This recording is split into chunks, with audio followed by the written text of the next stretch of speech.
Hi to everyone, welcome to Academia classes. SSC English previous year paper series में आपका स्वागत है, जहां पर हम बात करेंगे पिछले वर्षों में पूछे जाने वाले इंग्लिश क्वेश्चंस की।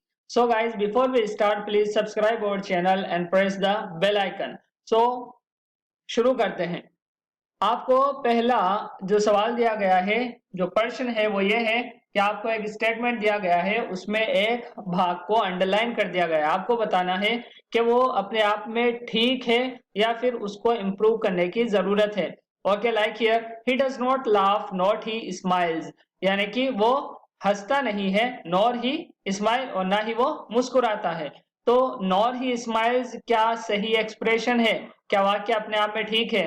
तो दोस्तों ये बात याद रखनी है कि नहीं है, बल्कि उसकी जगह पर क्या प्रयोग किया जाता है? Nor does he smile. आपको याद रखना है इस तरीके के वाक्य नेगेशन वर्ड आते हैं ना, जो नेगेटिविटी बताते हैं, नेगेशन वर्ड्स आते हैं, तो उनको, जो नेगेटिविटी बताते हैं उन शब्दों को नेगेशन वर्ड बोलते हैं। और यहाँ पर जो स्ट्रक्चर अप्लाई किया गया है वो गलत है। सही स्ट्रक्चर क्या है कि नेगेशन वर्ड प्लस ऑक्स, मतलब हेल्पिंग वर्ब प्लस सब्जेक्ट।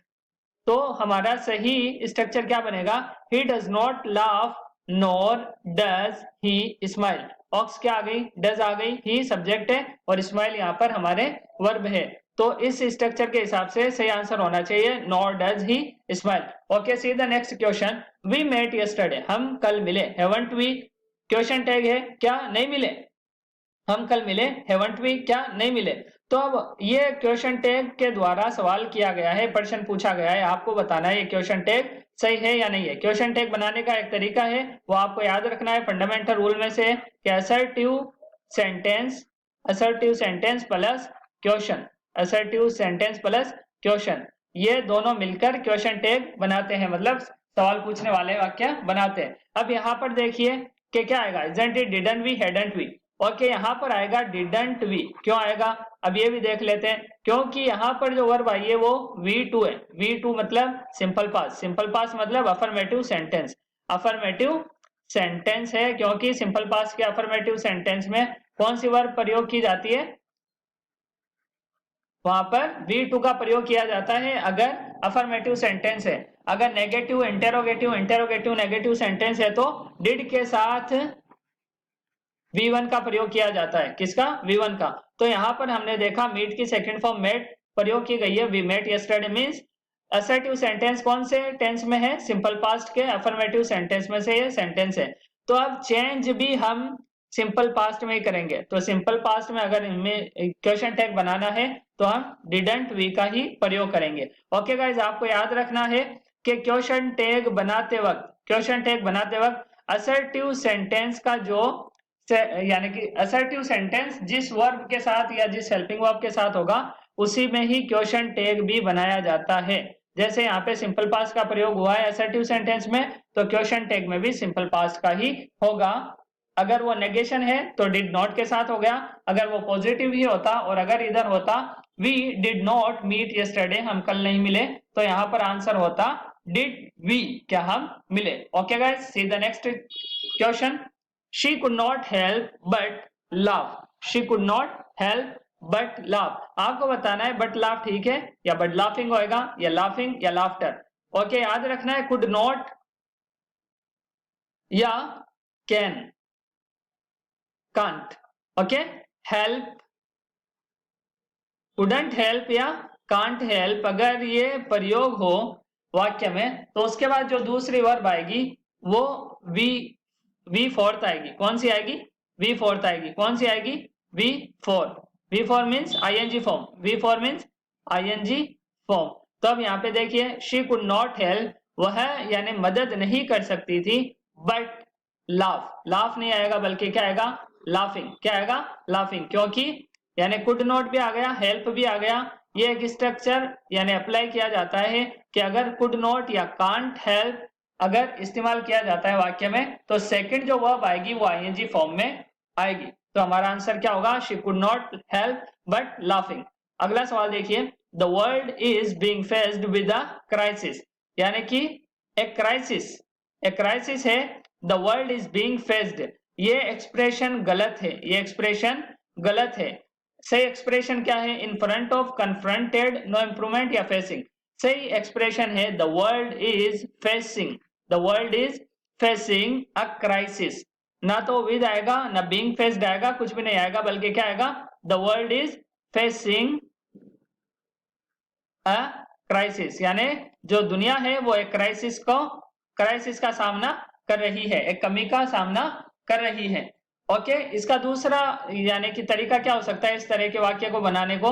वो हो सकता है the world is faced with a crisis, the world is faced with a crisis. तो ये दूसरा तरीका हो सकता है, ये पहला है, ये दूसरा है। दूसरा लेकिन अपने पास ऑप्शन में नहीं है, तो हमारा सही आंसर क्या होगा? The world is facing a crisis, यानी कि वो जो दुनिया है वो एक क्राइसिस से गुजर रही है। ओके, अगला क्वेश्चन देखते हैं। I took my mother some grapes when she was in hospital. मैंने अपनी माँ के लिए कुछ ग्रेप्स खरीदे और उनके लिए लेके गया जब वो हॉस्पिटल में थी। अब आई took my mother some grapes, ये एक्सप्रेशन अपने आप में ठीक है क्या? ये इस्तेमाल अपने आप में ठीक है? ये चेक करना है आपको। ओके, ये ठीक नहीं है, ठीक है आई टुक सम ग्रेप्स फॉर माई मदर। अब इसके पीछे कोई रूल नहीं है, ये इस तरीके से इस्तेमाल होता है, आई टुक सम ग्रेप्स फॉर माई मदर। ये एक्सप्रेशन गलत है, ये बोलने का अंदाज गलत है, ये लिखा हुआ गलत है। सही तरीका क्या है? आई टुक सम ग्रेप्स, मैं लेकर गया कुछ अंगूर फॉर माई मदर, मेरी माँ के लिए, when she was in hospital. Okay guys, ऐसे वाक्यों को हल करने के लिए आपको लिंग्विस्टिक सेंस का प्रयोग करना चाहिए कि आमतौर पर इस तरीके का वाक्य कैसे बोले जाते हैं। Okay, see the next question. If I will get an opportunity I shall attend the seminar. यहाँ पर विल गेट का प्रयोग किया गया है। अब यहाँ पे गेट, शेल गेट या गोट, क्या आएगा? यहाँ पे मिस्टेक है। Okay, just leave it. If I will get an opportunity I shall attend the seminar. याद रखना है इफ के बाद जो कि एक कंडीशनल वर्ड है। क्या है? कंडीशनल एक्सप्रेशन है, कंडीशनल वर्ड है। उसके बाद विल शेल का प्रयोग नहीं किया जाता, विल शेल का प्रयोग नहीं होता है। तो क्या बनेगा? If I get an opportunity I shall attend the seminar. हमारा आंसर क्या होगा? गेट। क्या होगा? Get. If I get an opportunity, अगर मुझे एक चांस मिलता है, एक अपॉर्चुनिटी मिलती है, I shall attend the seminar, मैं सेमिनार अटेंड करूंगा। Okay, see the next question. She insisted on she was innocent. क्या? She insisted on she was innocent. अब इंसिस्ट करना मतलब जोर देना, इंसिस्ट करना मतलब जोर देना, तो उसने जोर दिया ऑन शी वाज इनोसेंट, कि वो एक इनोसेंट है, वो इनोसेंट थी, मतलब उसने कोई जुर्म नहीं किया था। अब देखो यहाँ पर no improvement, insisted with, insisted that, insisted on that. तो सही आंसर क्या है? आंसर है इंसिस्टेड दैट। आंसर क्या है? इसका सही एक्सप्रेशन क्या होगा? insisted that she insisted that she was innocent, she was innocent। अगर she insisted on अगर इस्तेमाल करना है तो करना पड़ेगा insisted on her, insisted on her innocence, innocence। ये पूरा एक्सप्रेशन ठीक होगा। क्या? कि she insisted on her innocence, उसने अपने इनोसेंस होने पर जोर दिया, कि मैं इनोसेंस हूं, इस बात पर उसने जोर दिया। अगर ऑन हर वाला एक्सप्रेशन आप प्रयोग नहीं करते हैं तो ये गलत हो जाएगा। सही एक्सप्रेशन होगा she insisted that she was innocent. Okay, see the next question. You must endure what you cannot cure, यानी तुम बर्दाश्त करना चाहिए जो इसका तुम इलाज नहीं कर सकते हो। ओके, जिसे तुम बदल नहीं सकते उसको तुम यानी कि बर्दाश्त करने की आदत डालो। तो यहाँ इंड्यूर जो शब्द है इसको क्या रिप्लेस किया जा सकता है? Prevail, except, suffer. Okay, not need to improvement. Okay, यहाँ पर जरूरत नहीं है, ये वाक्य अपने आप में पूरी तरह से कंप्लीट सही है। तो हम क्या कहेंगे? You must endure what you can not cure, no improvement is our answer. Okay, see the next question. Both the teams played the game fairly. Okay, both the teams played the game fairly, यानी दोनों टीमों ने खेला game Fairlie, मतलब अच्छी तरीके से, अच्छी तरीके से। तो यहाँ पर आंसर क्या होगा, प्लेड अ फेयर गेम या प्लेड फेयरली द गेम या fairly played the game.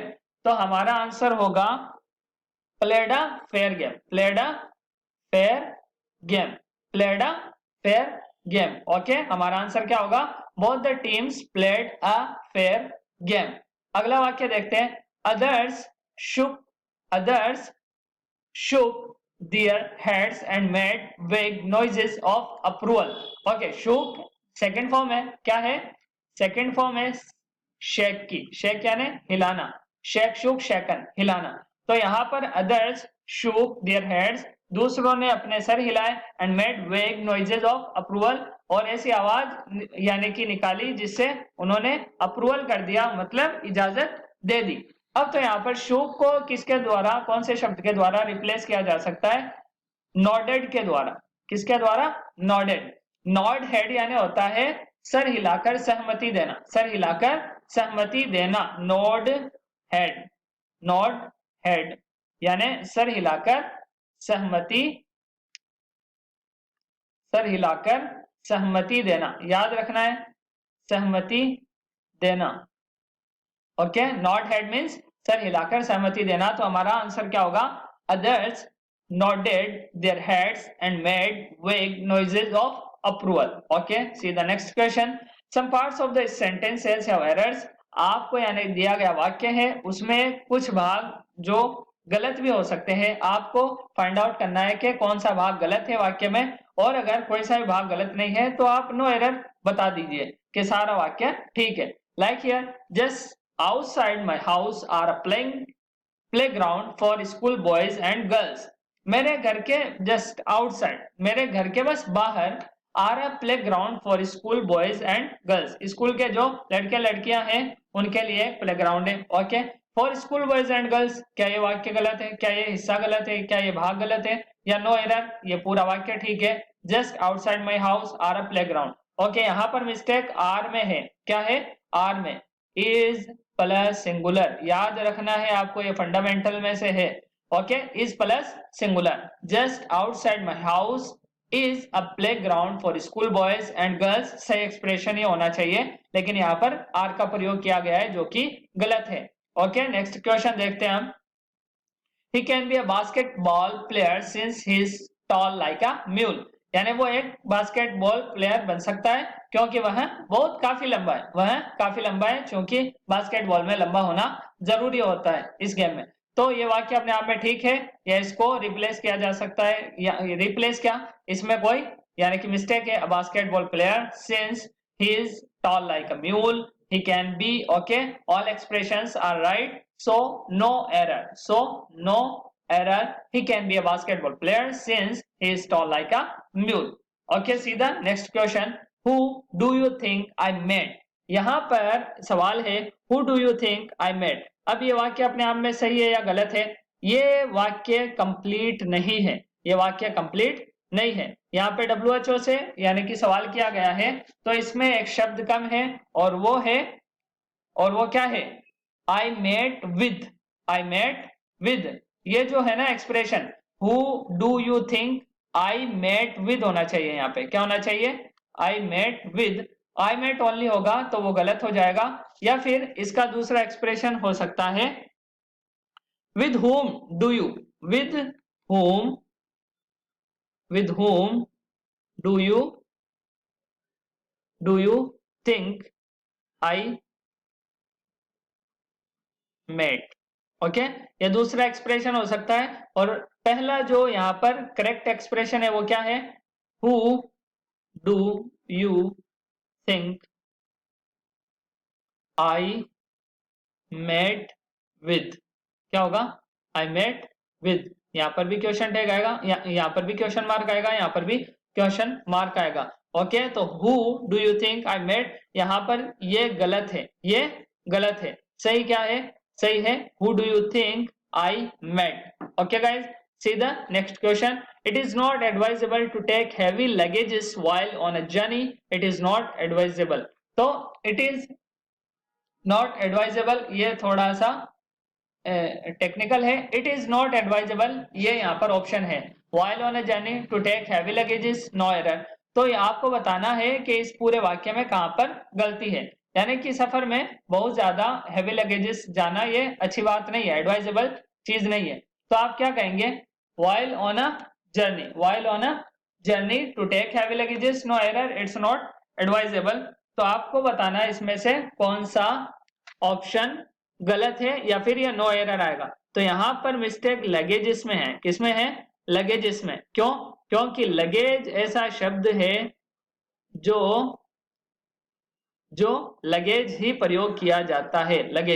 Luggages it's wrong expression, यानी कि लगेजेस प्रयोग ही नहीं किया जाता है, अपने सिंगुलर सेंस में इसका प्रयोग किया जाता है और इसमें सारे सामान शामिल होते हैं। ओके, तो यहाँ पर क्या होगा, it's not advisable to take heavy luggage while on a journey. तो एरर क्या है, टू टेक हैवी लगेजेस, ये एरर है। अगला सवाल देखते हैं, a bird in the tree is worth two in the bush. ये कहावत है और कहावत इस तरीके से नहीं है। कहावत है a bird in the in the in the hand, a bird in the hand okay is worth two in the bush. तो यहाँ पर हमारा कौन सा एक्सप्रेशन गलत है, a bird in the tree. A bird in the tree आपको बताना है, जो बताना था वो ये था कि a bird in the tree के बजाय क्या आना चाहिए, a bird in the hand is worth two in the bush. Okay guys, next question देखते हैं। यहाँ पर आपको जो बीच में फिल इन द ब्लैंक्स है उसको फिल करना है। He has the full facts but is deliberately hiding them. उसके पास सारे फैक्ट्स हैं, सब कुछ जानता है, but is deliberately hiding them मतलब सोच समझकर फिर भी उनको छुपा रहा है। तो यहाँ पर अप हिज स्लीव आएगा, क्या आएगा, up his sleeve. Up his sleeve का अर्थ क्या होता है, ये आप देख लीजिए, यानी किसी के पास तैयार है सब कुछ, किसी के पास तैयार है, क्या है, किसी के पास सब कुछ है, लेकिन क्या है, पर प्रकट नहीं करता है वो, पर प्रकट यानी दिखाता नहीं है, दर्शाता प्रकट नहीं करता या प्रकट नहीं होता या दर्शाता नहीं है। तो he has the full facts up his sleeve, यानी उसके पास सब कुछ है, वो पूरी तरीके से तैयार है, but is deliberately hiding them, लेकिन फिर वो सोच समझकर या जानबूझकर छिपा रहा है। ओके, अगला क्वेश्चन देखते हैं, when the morning the murder was discovered. अब यहाँ पर पूछा जा रहा है कि मॉर्निंग अराइव्ड, हैपेंड, अकर्ड, केम। मॉर्निंग होती है, सुबह होती है, तो उसके लिए एक्सप्रेशन क्या प्रयोग किया जाता है। ये ऐसा वाक्य है जो आपको हमेशा के लिए याद रख लेना है कि मॉर्निंग के लिए अकर्ड प्रयोग किया जाता है, नॉट हैपेंड, अराइव्ड, केम, तीनों में से कुछ भी नहीं, बल्कि अकर्ड प्रयोग किया जाता है। तो when the morning occurred the murder was discovered, जब सुबह हुई तो मर्डर पाया गया या उसे देखा गया या मर्डर मिला।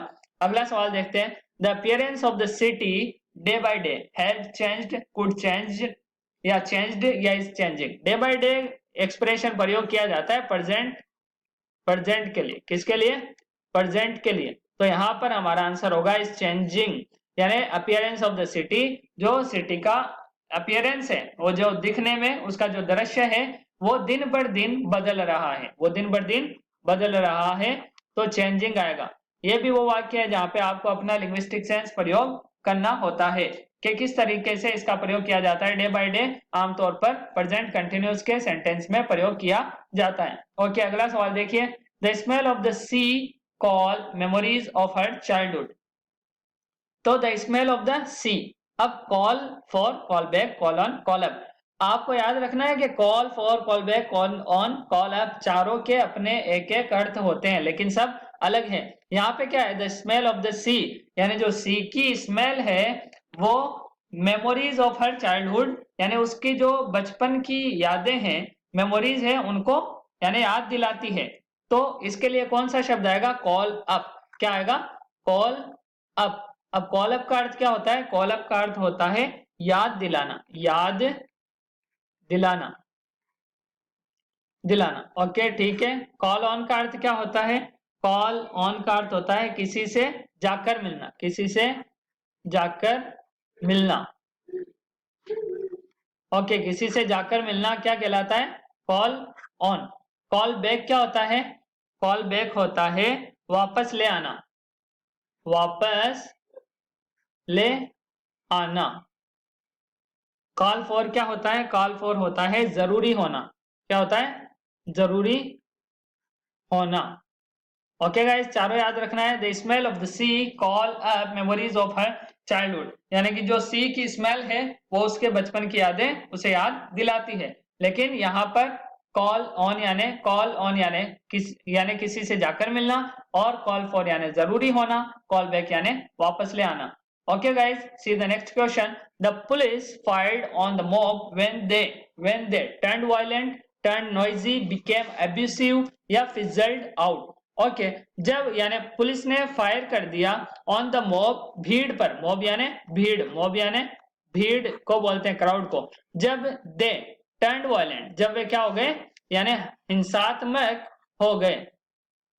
हिंसात्मक यानी कि गतिविधि करने लगे, तो उनके ऊपर पुलिस ने क्या कर दी? फायरिंग शुरू कर दी। तो टर्न्ड वायलेंट हमारा सही आंसर होगा, टर्न्ड वायलेंट।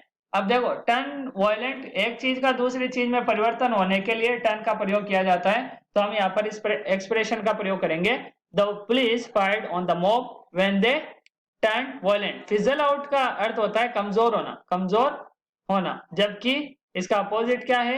वायलेंट हो जाता है तो आदमी कमजोर नहीं बल्कि ताकतवर सा लगता है। तो कमजोर होना, फिजल आउट, और यानी कि गुस्से में हो जाना या हिंसात्मक नीति अपना लेना, उसे बोलते हैं टर्न वायलेंट। ओके गाइज, आज के लिए सिर्फ इतना ही। अगली वीडियो में फिर मिलेंगे। अगर आपको ये वीडियो पसंद आई है तो लाइक करें, कमेंट करें, शेयर करें और सब्सक्राइब करना ना भूलें। आज अगली वीडियो तक के लिए अलविदा। Thank you, bye bye.